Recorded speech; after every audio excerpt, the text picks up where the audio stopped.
All right, I'm here with Keith, one-time Thurman, ready to make a big announcement at the Crawford-Spence fight, hopefully his next opponent to get back in the ring. Let's talk Spence Crawford real quick, Keith. Put your boxing analyst hat on. Like I said at the front, at the top, you're a great commentator all around. You know, you're the Dos Equis guy in boxing. Break down this fight for me, for the fans. Who wins and why? I mean, you don't have to even be a meditator. If you're a fight fan, you've already been meditating on this. You've already been in debates. You've already been checking your homies. Look, it's hard to get into a discussion and not like Terence Crawford. That's my opening statement, and I'm going to explain it. When we want to compare people, you know, we want to see what they bring to the table. And Crawford is just one of those special individuals, one of those special kind of fighters, you know, where he dominated the 140 division. He's been holding his own at 147, though it took him a while to get some great names under his belt. You know, he did fight Sean on the back end of Sean Porter's career, but Thurman fought Sean, didn't stop him. Spence fought Sean, didn't stop him. Terence Crawford stopped Sean Porter. Boop, boop. Makes you get some cool points on this side. Boop, boop, boop. You get 5-star rating. Boop, boop, boop. You know, what else? He's a light guy. He brings speed. He brings agility. You know, something that I believe Spence has never seen. I always said Spence has not seen an athletic boxer like Crawford or Thurman, period. It's not, can he beat these guys? He's never seen them. So, once again, the boy's athletic. He's a switch hitter. Lefty, righty, lefty, righty. He can do what he wants when he wants. I grew up with Crawford. We were at the same national tournaments. I know him and Spence, both elite amateur pedigree, you know. But when you're stacking the chips, Spence has that elite amateur pedigree. Solid fundamental boxer. Very fundamentally sound. And sometimes that's all it takes to win. Sometimes it ain't going to be so flashy. Sometimes, you know, and that's the debate here. Can a solid fighter like Spence, who when you talk about him, there's not a lot to be said. He was an Olympian. He's dominated the welterweight division.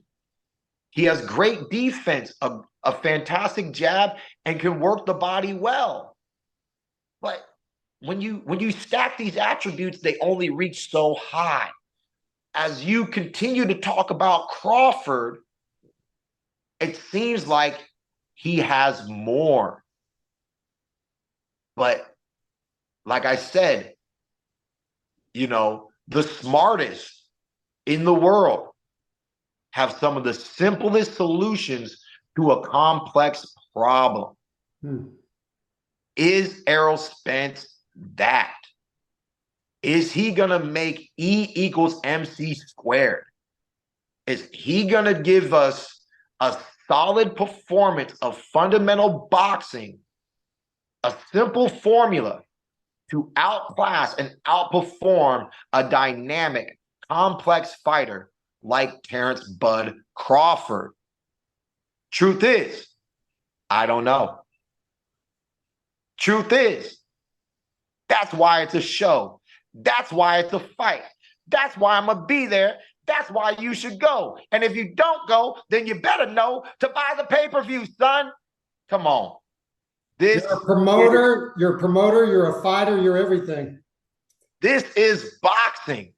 I love boxing. Say what you want about Keith Thurman. Sometime, one time, once upon a time, all the time. this is it, man. This is boxing. This is what we do. It ain't nothing new. It's just another black eye. I've told you these things before. You know, this is what gets the blood going. See, you want me to sit back and relax? How can I do that? These boys are out there fighting without me. How can I do that? I'm ready to go. Don't make me show my six pack. I've been in the gym. Come on now. I love this sport. I love this game. You know, we've been through many hurdles, but you know, I made it to the top. I'm in the history books. I made it to fame, but at the end of the day, man, I just love boxing. And for everybody that loves boxing, I already know that they're going to be tuning in. And if you don't got plans next Saturday night and you don't really got nothing to do, then you should watch History in the Making. Undisputed, undefeated welterweight champion of the world is coming very soon. And we'll wrap it up here in a minute. Let me ask you, you brought up Manny Pacquiao. That you fought a living legend, went toe-to-toe with them for 12 rounds, almost pulled it out at the end. You didn't get the Mayweather fight, which was a big fight for a lot of fighters. You were calling him out quite a bit. Talk about, real quick, being able to fight Manny, and then the frustration of not getting Floyd. Yeah, you know, I mean, Floyd was, he's easy to talk about. Floyd was, you know, Floyd had his agenda, right? You got some conspiracy theories out there. They got an agenda. They're working on their agenda. You know, Floyd was one of them guys. You know, he knew what he was doing at the end of his days. And we all knew what he was doing. When he went from Pretty Boy Floyd to Money Mayweather, it's not all about, we know what it's about now. It's about the money. I tell people, you listen to the ring name and you'll get into the psychology of the fighter. You know, you got Pretty Boy Floyd. He was all pretty and swift. Boom, boom, boom. Then he became Money Mayweather. You look at the end of his career, you see Warren Buffett in the MGM Grand. Come on, man. This man was making money. He was putting on a show and he was collecting the dough, you know. And before it was all over, he got to do the Conor McGregor. He came out with the ski mask because he said it was a straight robbery. So I knew the cat was out of the bag the day I became champion of the world. When I became the WBA regular was the same day that Floyd Mayweather became elevated to the super champ. What's a super champ? Do they got a cape? Where's the cape, Floyd? What's a super champ? Keith Thurman was the #1 contender. I was the interim champion through the WBA. I was the #1 contender. Floyd Mayweather was the champion. That makes me his mandatory. What never happened? I never got mandated, period. You know, so once I went through that political scheme, I already knew Floyd was dust in the wind, you know. So that was, you know, that was very unfortunate for me as a young fighter, working hard, climbing the ladder and wanting the best fighters in the world, wanting to be in the ring with legends. Then one day, we get the phone call from Manny Pacquiao.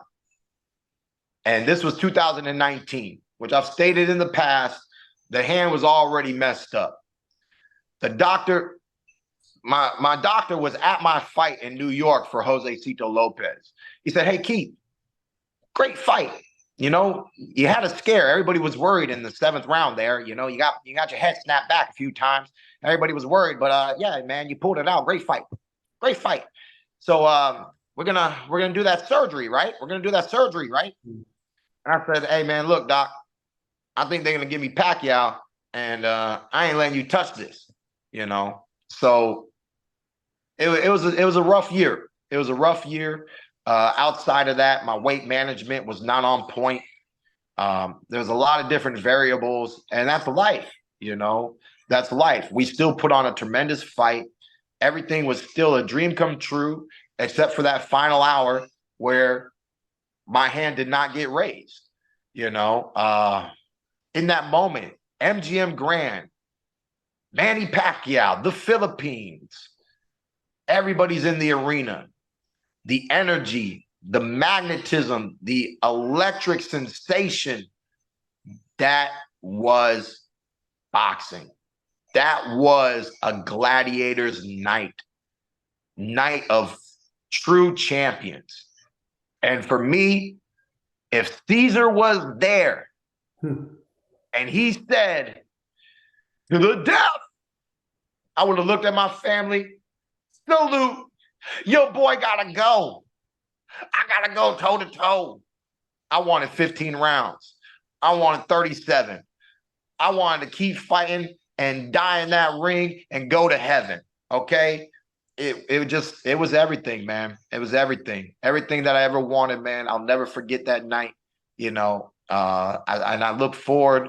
I hope it's not the only one. I want to be in the ring. I want to have the fans on their feet. I want to get that energy elevated once again. Like I said, man, it's in the blood. I'm addicted to the game. I'm addicted to the pain. I'm addicted to the roars, the screaming, and the fame.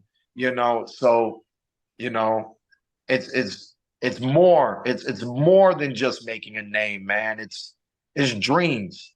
This is dreams come true. I mean, and real fighters understand that, and real fight fans too. So, that's my summary of the Manny Pacquiao fight. Everything was everything just until that final moment of the night, man. I love it. I reflect on it, and I'll never forget it. Let's end with this, and I'm here with Keith one-time Thurman, man. This has been so great to talk to you, and I can't wait to see you in Vegas here in a week or so. You like we talked about, you have so much to offer in the ring, outside the ring. You're still a fan favorite. There's fights that, of course, Spence, everyone would want to see your personality and everything. But when you're all said and done, Keith, and you finally decide to hang up the gloves, what do you want your legacy to be? I mean, the greatest compliment any fighter can get, and I've already gotten this from time to time, is you are my favorite fighter. It's the greatest compliment I can be given. Another one that I really love is when we first kicked off PBC Premier Boxing Champions. It said, man, I watched you on TV. Some of the older heads, right? They said, I watched you on TV, and that reminded me of Leonard. That reminded me of Hearns. It just reminded me of the golden era, the Four Kings. So to just know, and I still believe it. I still believe that we have tremendous talent in the welterweight division. And if we can just get these fights together, if we can get these the networks together, get these contracts written, Spence, Crawford, Thurman, I know the Ennis is out there, and Virgil Ortiz is struggling at 147, but undefeated young guys, soon to be champions. Everybody's fighting to make a name, to get to that high level, to get the fame. But right now, we got 4 world titles being in contention against 2 men. That makes the welterweight division move in a certain way, but that's not going to last forever. And there's so many great fights. Luckily, I have a name, regardless of if there's a belt, no belt. There's a lot of people that love to support me. I'm grateful for all the support that I've gotten throughout all of my career. I know I lost some of the fans back there. They didn't like the inactivity, but I know deep down you still love me. I know you're just mad at me, but I know that you still love me. All I got to do is get up in there and get back to work. And sure enough, you'll remember why you were in my corner once upon a time, man. For the lovers and the haters and everybody in the game, I'm grateful, man. I love the sport of boxing.